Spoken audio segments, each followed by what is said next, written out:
बट्टी बनवण्यासाठी आपण इथे 2 वाटी गव्हाचं पीठ घेतलेलं आहे। 1 वाटी गव्हाचं पीठ अगदी जाडसर असं रवाळ असं दळलेलं आहे ते घेतलेलं आहे। आपण इथं रवाही टाकू शकतो।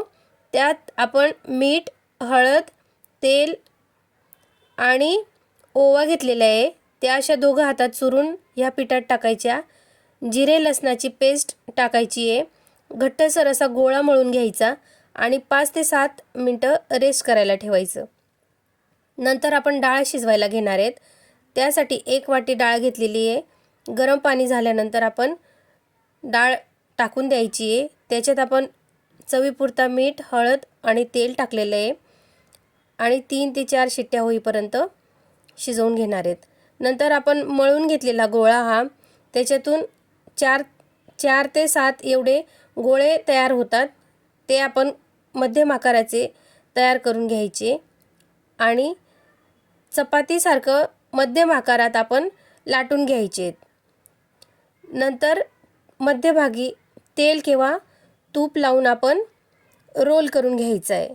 तुम्ही तूप वापरलं तरी चालेल, मी तेल वापरलेलं आहे। चपाती लाटल्यानंतर मध्यभागी तेल लावून मी रोल करून घेतला आणि हलक्या हाताने परत गोळा बनवून घेतलेला आहे। या पद्धतीने आपण पहिल्या प्रकारे आपण बट्टी बनवून घेतलेली आहे। यानंतर मी तुम्हाला अगदी सोप्या पद्धतीने बट्टी बनवायला सांगणार आहे।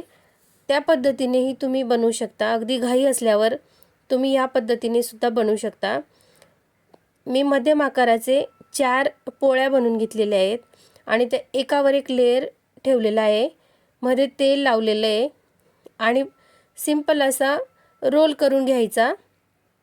आपण ह्या पद्धतीने सुद्धा बट्टी बनवून शिजवू शकतो। नंतर आपण तिसरा प्रकार अगदी साधा आणि सोपा आहे। गोळ्याला चपटा करून घ्यायचा मध्यभागी आणि तेल लावून द्यायचं आणि परत गोळा वळून घ्यायचा हलक्या हाताने। या पद्धतीने आपण बट्ट्या बनवून घेतलेल्या आहेत आणि शिजवायला ठेवलेल्या आहेत। अगदी लवकर आणि सोप्या पद्धतीने बनतात। मी इडलीच्या भांड्यात बट्ट्या शिजवून घेणार आहे।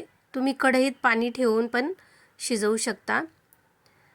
टूथपिक किंवा अशा चमची किंवा चाकूने पण आपण चेक करू शकतो की बट्टी शिजली का नाही। ती थंड झाल्यानंतर आपण कट करून घेणार आहेत। त्यासाठी मी बाहेर काढून घेते आणि तुम्हाला कट करून दाखवते। या पद्धतीने आपण बनवून घेतलेले आहेत। तर 3 प्रकारच्या आपण बट्ट्या बनवायला घेतलेल्या आहेत। तर रोल करून घेतलेली बट्टी अगदी लेयर टू लेयर बनलेली आहे। ह्या पद्धतीने बघा, तुम्ही बघू शकता। नंतर आपण ह्या 4 बनवलेल्या होत्या त्या पण अगदी मस्त बनलेल्या आहेत। तुम्ही ह्या पद्धतीने नक्की बनवू शकता। नंतर थंड झाल्यावर तेलात लालसर होईपर्यंत बट्ट्या तळून घेतलेल्या आहेत। तुम्हाला कुठल्या प्रकारची बट्टी बनवायला आवडेल ते नक्की कमेंट करायला सांगा आणि चॅनलला नक्की सबस्क्राईब करा। त्यानंतर आपण वरण फोडणी देऊन घेऊ। मोहरी टाकलेली आहे तेलात, जिरे टाकलेले आहे, हिरव्या मिरच्या टाकलेल्या आहेत आणि टोमॅटो टाकलेला आहे। हे सर्व एकत्र व्यवस्थित तेलात फ्राय करून नंतर डाळ टाकून दिलेली आहे। वरणाला उकळी येईपर्यंत आपण उकळू दिलेलं आहे।